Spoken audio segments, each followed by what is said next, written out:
اللہ تعالیٰ فرماتے ہیں واللہ اخرجکم من بطون امہاتکم لا تعلمون شیئا، اللہ نے تمہیں ماں کے پیٹ سے نکالا، تم کچھ نہیں جانتے تھے، جاہل۔ اللہ تعالیٰ فرماتے ہیں انہ کان ظلوما جہولا، یہ پرلے درجے کا ظالم بھی ہے، جاہل بھی ہے۔ اللہ تعالیٰ فرماتے ہیں وَكَانَ الْإِنسَانُ عَجُولًا، یہ پرلے درجے کا جلد باز ہے، اور فرماتے ہیں وَكَانَ الْإِنسَانُ كَفُورًا، یہ اعلیٰ درجے کا ناشکرا ہے۔ اور اللہ تعالیٰ فرماتے ہیں وَكَانَ الْإِنسَانُ قَتُورًا، بہت بڑا بخیل ہے، چھوٹا موٹا نہیں، اور بہت بڑا بخیل ہے، گن گن کے بڑا خوش ہوتا ہے۔ اور اللہ تعالیٰ فرماتے ہیں وَكَانَ الْإِنسَانُ أَكْثَرَ شَيْءٍ جَدَلًا، بہت زیادہ لڑنے جھگڑنے والے ہیں۔ اور اللہ تعالیٰ فرماتے ہیں کفور مبین، کھلا ناشکرا ہے۔ اور اللہ تعالیٰ فرماتے ہیں یئوس القلوب، میں ذرا سا ٹیکا لگا دوں، ہلکا سا جھٹکا دے دوں تو سب سے زیادہ نا امید بھی ہوتا ہے اور میرے گلے بھی کرتا ہے، اور تھوڑا سا دروازہ کھول دوں، 4 پیسے پکڑا دوں تو ایک دم فرح فخور، تکبر میں بھی آتا ہے، اپنی اوقات بھی بھول جاتا ہے۔ یہ قرآن کا قرآن کا ایکسرے۔ اب آؤ جو میں کہہ رہا ہوں، اللہ روزانہ ہم سے کہتا ہے، میرا زبان حال ہے، اس آیت کے اندر یہ سب کچھ موجود ہے، اس طرف ذہن نہیں آتا۔ میرا بندہ، میرا رب ہم سے روزانہ نماز میں کہتا ہے کہ تم کہو مجھے نہیں پتا کہاں جانا ہے، کیا منزل ہے، اور کیسے پہنچنا ہے، کیا راستہ ہے، لہذا یا اللہ اہدنا الصراط المستقیم، اہدنا الصراط المستقیم، یا اللہ مجھے نہیں پتا راستہ کیا ہے، مجھے چلا بتا نہیں، چلا اور چلا نہیں، ہاتھ پکڑ کے پہنچا۔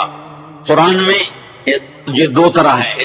اللہ تعالیٰ اپنے نبی کے بارے میں فرماتا ہے وَإِنَّكَ لَتَهْدِي إِلَى صِرَاطٍ مُسْتَقِيمٍ، اے میرے حبیب آپ بھی سیدھے راستے کی رہنمائی فرماتے ہیں۔ وہ لفظ الہ، اور اللہ تعالیٰ اپنے بارے میں ہم سے کہہ رہا کہو اہدنا الصراط المستقیم۔ الہ کے بغیر، الہ کے ساتھ اور الہ کے بغیر کیا فرق ہے؟ ایک نوجوان آ رہا ہے کہ جی میں نے عقیل ڈیڈی صاحب کے گھر جانا ہے، آج وہاں بیان ہے، کوئی مجھے راستہ بتا دو۔ وہ کہے گا حافظ خیابان ہے اور فلاں روڈ ہے اور فلاں مکان ہے اور ادھر ایک سگنل ہے، آگے آپ کو رش ملے گا گاڑیوں کا، تو سمجھنا کہ وہ بیان ہے۔ یہ ہے الہ کہ مجھے ذرا بتائیے، تو آپ کو یوں بتاتا ہے، یوں جائیں یوں جائیں یوں جائیں یوں جائیں۔ اس کو کہتے ہیں اہدنا الی صراط مستقیم۔ الہ کہ وہ صرف آپ کو بتا دیتا ہے کہ جی آپ ادھر چلے جائیں ادھر چلے جائیں۔ تو میں قربانی جاؤں، میرا رب کہتا ہے نہیں یہ نہ مجھ سے مانگو، اگر میں نے تمہیں یوں کر کے بتایا تو تم ویسے ہی پھٹکے ہوئے ہو اور ہی بھٹک جاؤ گے۔ تو اللہ تعالیٰ کہتا ہے یوں مانگو یا اللہ۔ اس کی دوسری مثال، چونکہ زندگی سفروں میں گزری تو کئی دفعہ تو کسی نے بتایا تو پتہ چل جاتا تھا دوسرے ملکوں میں کہ یوں جائیں یوں جائیں، کبھی ایسا ہوتا تھا نہیں پتہ چلتا تو اس کی محنت کرتے آپ ہمارے ساتھ بیٹھ جائیں، ہمیں ذرا وہاں تک پہنچا دیں، تو کوئی رحم دل بیٹھ جاتا تھا اور ہمیں وہ جا کے وہاں تک پہنچا دیتا۔ کبھی کبھی کوئی معذرت بھی کر دیتا تھا۔ تو اہدنا الصراط المستقیم، اہدنا الی صراط مستقیم کا فرق بتا رہا ہوں۔ الہ کا مطلب میں نے بتا دیا کہ صرف میں آپ کو راستہ بتا دوں، آپ مجھے راستہ بتا دیں۔ جب آپ مجھے راستہ بتا دیں میں کہتا ہوں بھائی صاحب مہربانی کرو، مجھے نہیں سمجھ میں آیا کہ یہ کدھر کا آپ پتہ بتا رہے ہو، آپ ایسا مہربانی کرو آپ میری گاڑی میں بیٹھ جاؤ اور مجھے وہاں تک پہنچا دو۔ وہ کہتا ہے اچھا جی ٹھیک ہے،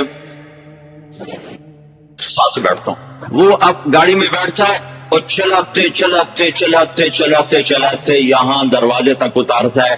میں کہتا ہوں عقیل صاحب کون ہے؟ تو وہ کہتا ہے جو سب سے موٹا ہوگا وہ عقیل صاحب ہوگا۔ ایسے ہی ایک لطیفہ لگا دیا، ویسے مسلمان کو موٹا نہیں ہونا چاہیے، پتلا ہونا چاہیے۔ ایک مسلمان کا پیٹ صحابی کا بڑا باہر نکلا تھا، بعد میں یوں انگلی اس کے پیٹ پر ماری، یوں کہ اگر یہ یہاں نہ ہوتی تو کتنا اچھا ہوتا، لو کان ھذا فی غیر ھذا، یہ چربی یہاں نہ ہوتی تو کتنا اچھا ہوتا۔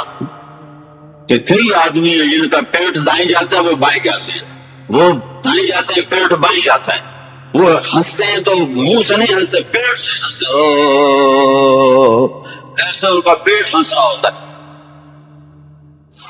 اهدنا الصراط المستقیم، اللہ کہتا ہے میرے بندو مجھ سے یوں کہو یا اللہ سچی بات یہ ہمیں کوئی پتہ نہیں چلے گا، ہمارا ہاتھ پکڑ اور چلا ہمیں اس راستے پر جس سے ہم بھی سوکھے چلے اور لوگوں کو بھی دکھ نہ پہنچے اور ہم بھی جنت تک پہنچ جائیں، دنیا کے دکھوں سے نکل جائیں اور تیری جنت تک پہنچ جائیں اور تیری رضا تک پہنچ جائیں۔ اہدنا الصراط المستقیم، ہمارا ہاتھ پکڑ، ہمارا ہاتھ پکڑ اور ہمیں ہاتھ پکڑ کے منزل تک پہنچا، یہ ہے اہدنا الصراط المستقیم۔ یہ سورۃ فاتحہ ہے، یہ سورۃ فاتحہ ہے۔ میرے نبی نے فرمایا اللہ تعالیٰ نے پوری تورات کے بدلے میں مجھے سورۃ فاتحہ دی تھی، 7 آیات پوری تورات سب سے بڑی کتاب تھی جو اتاری گئی، اس کے بدلے میں سورۃ فاتحہ، اور انجیل کے بدلے میں سورۃ مائدہ دے دی گئی، اور زبور کے بدلے میں حامیم دے دی گئی۔ حامیم کی 7 صورتیں، 9 صورتوں میں ساری آسمانی کتابیں داخل ہو گئی، وفضلت بالمفصلات، اور باقی قرآن کے ذریعے سے اللہ تعالیٰ نے مجھے عزت بخشی۔ ٹھیک ہو گیا؟ علماء یوں فرماتے ہیں کہ ساری آسمانی کتابوں کا خلاصہ ہے قرآن، اور سارے قرآن کا خلاصہ ہے سورۃ فاتحہ، اور سورۃ فاتحہ کا خلاصہ ہے ایاک نعبد و ایاک نستعین۔ پھر علماء فرماتے ہیں سارے کلاموں کا سردار ہے قرآن، اور سارے قرآن کی سردار ہے سورہ بقرہ، اور سورہ بقرہ کی سردار ہے آیت الکرسی۔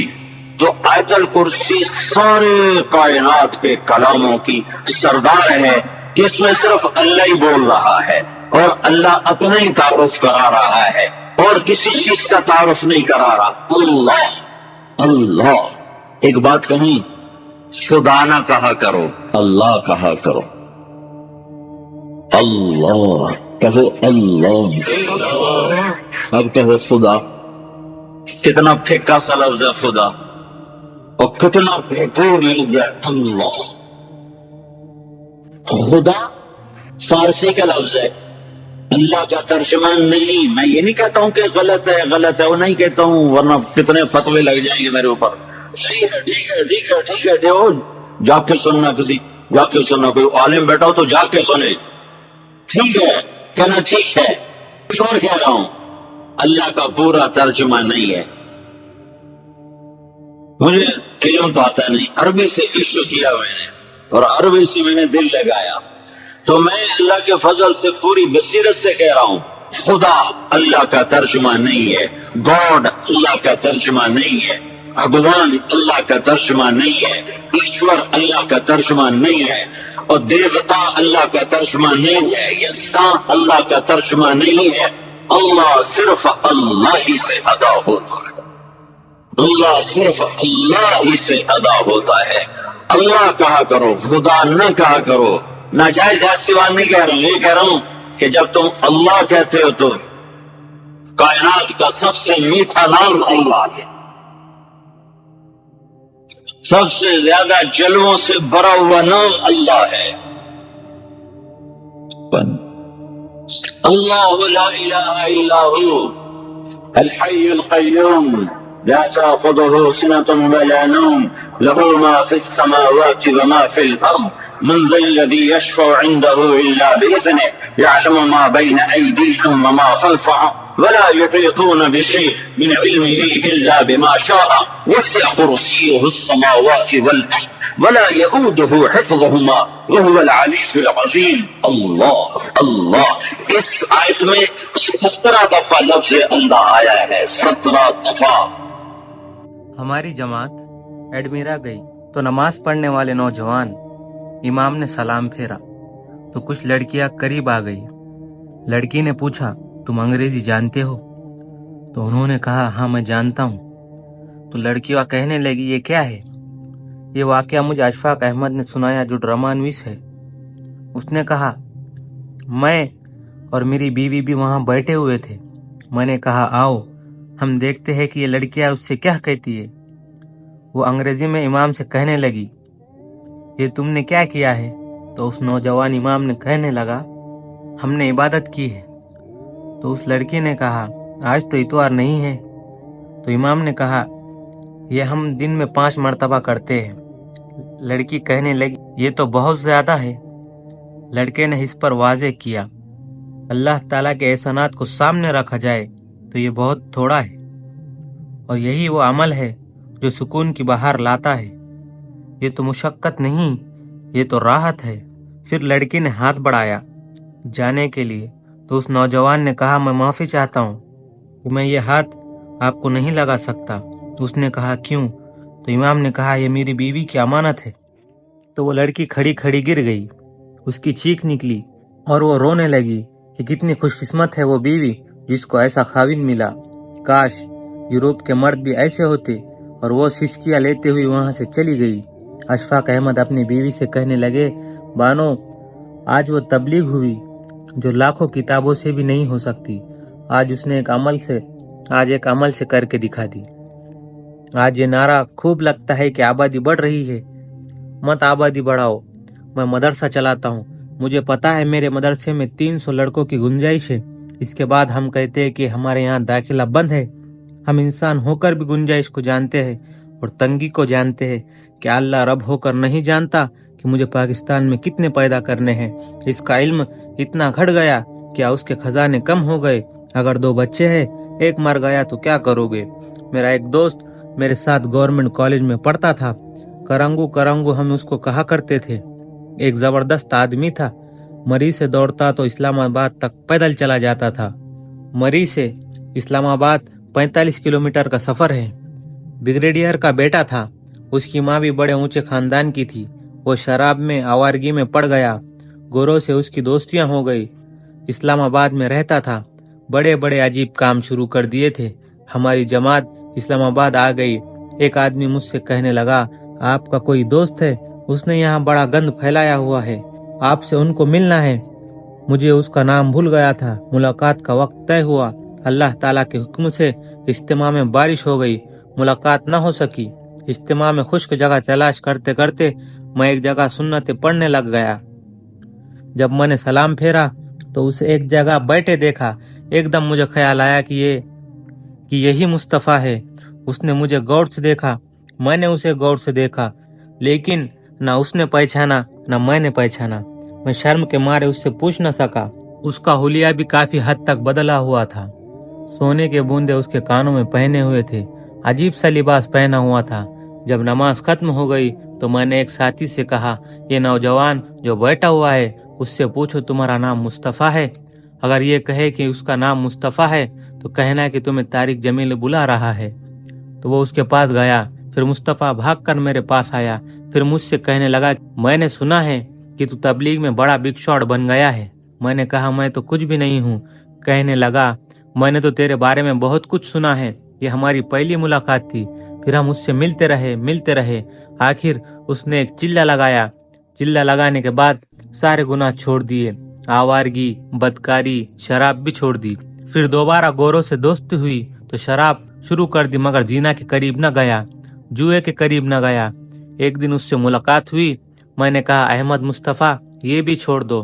کہنے لگا سن 2000 عیسوی میں 3 چلے لگاؤں گا، پھر پکی توبہ کر لوں گا، حج بھی کروں گا، اماں کو بھی کرواؤں گا۔ میں نے کہا تیرے پاس کیا گارنٹی ہے کہ تو سن 2000 تک جیے گا؟ کہنے لگا نہیں مرتا۔ سن 96 کے ستمبر میں اس سے بات ہوئی تھی اور اکتوبر سن 96 کو پتا چلا کہ احمد کا انتقال ہو گیا، مگر ایک بات ہے کہ وہ 5 وقت کا پکا نمازی تھا، وہ اس حال میں بھی نماز نہیں چھوڑتا تھا۔ میں اس کے جنازے میں گیا، پھر اس کے گھر گیا تعزیت کے لیے۔ اس کے والدہ کو پتا چلا کہ میں باہر بیٹھا ہوں، انہوں نے مجھے اندر بلوایا، میں اندر چلا گیا۔ پھر اس کی ماں بچوں کی طرح رونے لگی اور کہنے لگی احمد تجھے بہت یاد کرتا تھا اور کہتا تھا کہ میرا ایک ہی سچا دوست تھا جس نے مجھے سچا راستہ دکھلایا۔